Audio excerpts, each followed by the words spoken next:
কবি ছন্দের মাধ্যমে আরো কি লিখছে দেখুন। হাবিল কাবিল প্রশ্ন করে হাওয়া আদমকে, সুবহানাল্লাহ, তোমরা মোদের বাপ মা তোমাদের মা বাপকে। হাবিল কাবিল প্রশ্ন করে হাওয়া আদমকে, তোমরা মোদের বাপ মা তোমাদের মা বাপকে। বলো গো মোদের বলো কি তাদের নাম ছিল, বলো গো মোদের বলো কি তাদের নাম ছিল। মোদের দাদা দাদি নানা নানি আছে কোথায়, শুনে আদম হাওয়া হলো অবাক গো। হাবিল কাবিলকে তারা কি দেবে জবাব গো। দুজনে আল্লাহ বলে সিজদাতে যায় চলে, দুজনে আল্লাহ বলে সিজদাতে যায় চলে। বলে মাসুম ছেলে মোদের কাছে একই জানতে চায়। হাবিল কাবিল প্রশ্ন করে হাওয়া আদমকে। তারপর পিতা আদম আর মা হাওয়াকে যখন এই প্রশ্ন করে তানাদের বাপ মানে কি উত্তর দেবে, কে বাপ মা কোথায় পাবে, কবি ছন্দের মাধ্যমে আরো কি লিখছে দেখুন।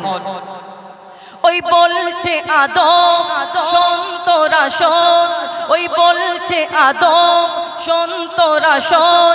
মানব জাতির মাঝে সৃষ্টি আমি প্রথম, মোর পাজিরার হাড়ে ওই হাওয়াকে গড়ে, মোর পাজিরার হাড়ে খোদা হাওয়াকে গড়ে। আর গন্ধম খেলাম দুনিয়ায় এলাম জান্নাত ছেড়ে। মোদের কেউ জন্ম দেয়নি মোরা মায়েরই দুধ খাইনি, মোদের কেউ জন্ম দেয়নি মোরা মায়েরই দুধ খাইনি। পাইনি মোরা মা বাপের ভালোবাসা, মোদের নেই বাপ মা মোরা এতিম দুজনা।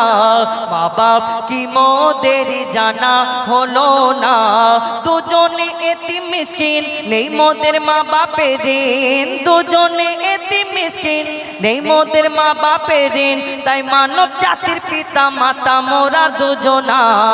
হাবিল কাবিল প্রশ্ন করে হাওয়া আদমকে।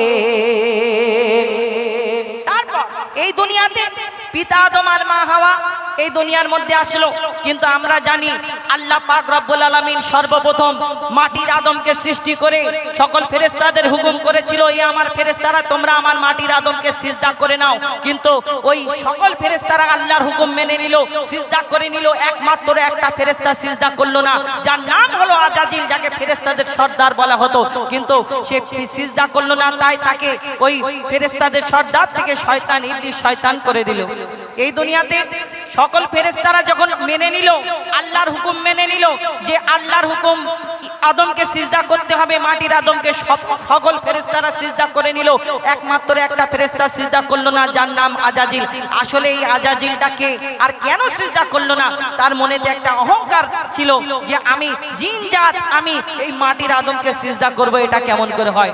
অর্থাৎ এই আজাজিলটা কে ছিল, আল্লাহ আমাকে আপনাকে যেমন আদম জাতকে সৃষ্টি করেছে তানার ইবাদত করার জন্য, তেমন আমাদের সৃষ্টি করার আগে আল্লাহ জিন জাতকে সৃষ্টি করেছিল তানার ইবাদত করার জন্য।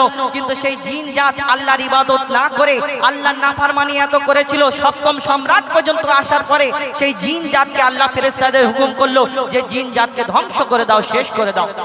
সকল যখন শেষ হয়ে গেল, একটা ছোট্ট বাচ্চা রয়ে গেল। এই বাচ্চাটাকে ফেরেশতারা লালন পালন করতে লাগলো। সেই বাচ্চাটা ইবাদত করতে করতে 6 লক্ষ বছর ধরে ইবাদত করেছিল। আর ইবাদত করার পরে যার নাম হলো আজাজিল, যাকে ফেরেশতাদের সর্দার বলা হতো। কিন্তু সেই আজাজিল আল্লাহর হুকুম মানলো না। সে চিন্তা করলো আমি জিন জাত, আগুনের সৃষ্টি, আর আমি মাটির পুতুলকে সিজদা করব। তার মনেতে অহংকার এসে গেল। সেই সম্পর্কে আরো কি লিখছে দেখুন। নিয়ে কাদা মাটি ধুল খোদা গড়লো পুতুল, নিয়ে কাদা মাটি ধুল খোদা গড়লো পুতুল। সে পুতুলে দিল নূরে মোহাম্মদ রাসূল। পুতুল নড়ে চড়ে আবার সিজদা করে, সারা কায়নাতের জ্ঞান খোদা দিল যে তারে। জিবরিল আমিনকে ধরে আজাজিল আজাজিল দুঃখ করে জিবরিল আমিনকে ধরে আজাজিল দুঃখ করে আমাকে ভুলে গেল খোদা আদমের মায়ায় আমি জিন জাত তবু ফেরেশতাদের সরদার সব থেকে বেশি জ্ঞানী এ আমার অহংকার আগুনে আমার জনম আর মাটিতে গড়া আদম আগুনে আমার জনম আর মাটিতে গড়া আদম আরে আদম এসে সিজদা দেবে আমার দুটি পায় হাবিল কাবিল প্রশ্ন করে হাওয়া আদমকে তোমরা মোদের বাপ মা তোমাদের মা বাপকে বলো গো মোদের বলো কি তাদের নাম ছিল মোদের দাদা দাদি নানা নানি আছে কোথায় হাবিল কাবিল প্রশ্ন করে হাওয়া আদমকে হাবিল কাবিল প্রশ্ন করে হাওয়া আদমকে।